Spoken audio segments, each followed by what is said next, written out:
Ito na ang latest ng Mixed Topics, mainit na showbiz ganap. Catherine Bernardo pinagkaguluhan sa isang hotel resort sa Palawan. Sino ba naman ang hindi magugulantang kung ang kaharap at tanawin mo ay ang isang Catherine Bernardo? Nitong Martes ng umaga, bumungad ang A-lister ng Kapamilya Network na si Catherine Bernardo sa isang hotel resort sa El Nido, Palawan. Nagsilakihan ang mga mata at pinagkaguluhan nga si Catherine Bernardo nang bumalandra ang kanyang presensya sa isang hotel resort at lulan sila ng isang pribadong bangka kasama ang kanyang glam team. Habang naglalakad sila papunta sa hotel resort, ay maraming mga locals naman sa lugar at tourists ang natuwa sa pagdating ni Catherine at kinuhanan pa nila ng pictures at video ang actress. Doon din nag-breakfast si Catherine kasama ng kanyang glam team. Wala naman keme-keme si Catherine at nagpaunlak pa ng selfie kasama ng mga turista doon. Bit din niya ang kanyang bag kahit pa siya ay pagod sa biyahe at walang kaarte-arte sa katawan. Masaya din siya na mainit ang pagsalubong sa kanya ng mga taga-hotel, pati na rin ang mga tourist na naka-check-in sa lugar. Kaya todo ang ngiti ni Catherine sa mga tao doon sa lugar. Talaga naman jackpot din ang mga turista doon dahil bumungad ba naman ang isang Catherine Bernardo sa kanilang harapan. Kaya gano'n na lang ang galak ng mga turista doon at nakapagpasaya din sa kanilang umaga. Imagine mo kahit pagod pa si Catherine ay pagbibigyan pa rin niya ang kanyang mga fans.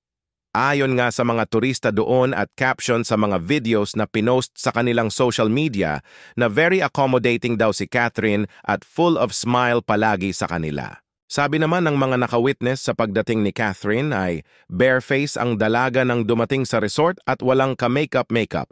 Pero fresh na fresh pa rin daw ang face ni Catherine, asan daw ang hustisya, pabirong caption ng isang tourist doon sa lugar. Ang dahilan naman ng pagpunta ni Catherine sa El Nido, Palawan ay isang mini vacation kasama ang kanyang glam team at mayroon na naman siyang gagawing photoshoot doon para sa isang magazine.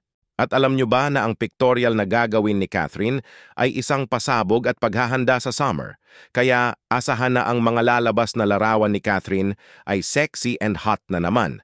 Katulad na lang ng kanyang pagrampa sa bench fashion show na grabe naman talaga ang pa-abs ni Catherine Bernardo doon sa bench runway. Kaya siguradong magpapasabog na naman sa kaseksihan ang dalaga sa Palawan. Kumalat online ang pagdating ni Catherine sa Palawan at pinag-uusapan na ito sa online world. At hindi pa ito natatapos, paano na lang kung mailabas na ang mga sexy pictures ni Catherine sa social media, siguradong pagkakaguluhan na naman ng mga netizens at pag-uusapan na naman ito. Excited naman ang mga fans ni Catherine sa ginagawa niyang pictorial ngayon sa Palawan at hindi na sila makapaghintay na makita ang summer look ni Catherine.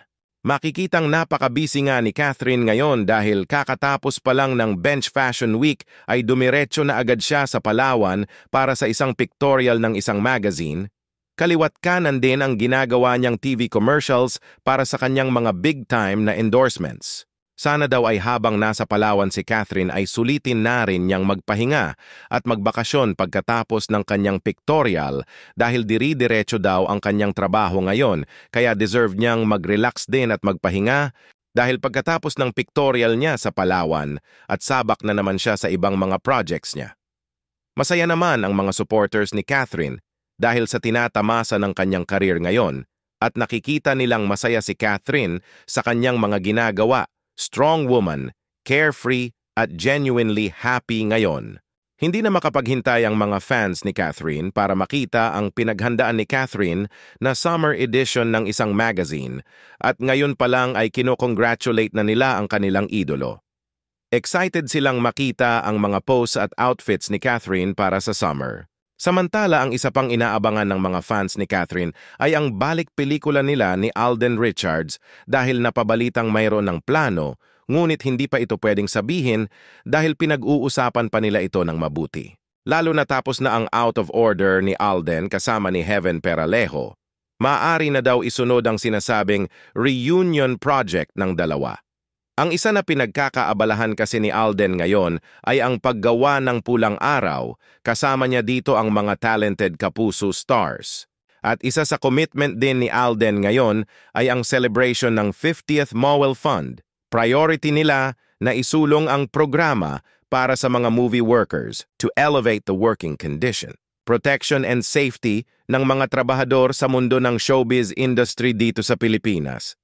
Para na rin daw ma-educate ang mga nagsisimula pa lang sa industriya para sa mga susunod na henerasyon.